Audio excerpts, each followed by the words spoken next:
Charger लगाया है उसके लिए मैंने सीधा यहाँ पे एक पॉजिटिव वायर में ऐड किया है। ये BS4 है, इसकी वजह से इसको 2 ही वायर आते हैं। मैं आपको बताता हूँ।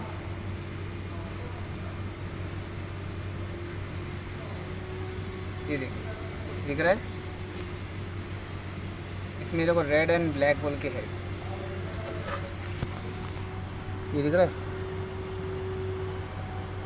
रेड एंड ब्लैक बोल के जो वायर दिख रहा है ये पॉजिटिव है। उसमें मैंने पॉजिटिव वायर लगा दिया है और एक बैटरी से अर्थिंग कर दिया है, ताकि जब भी आप गाड़ी ऑन करें तभी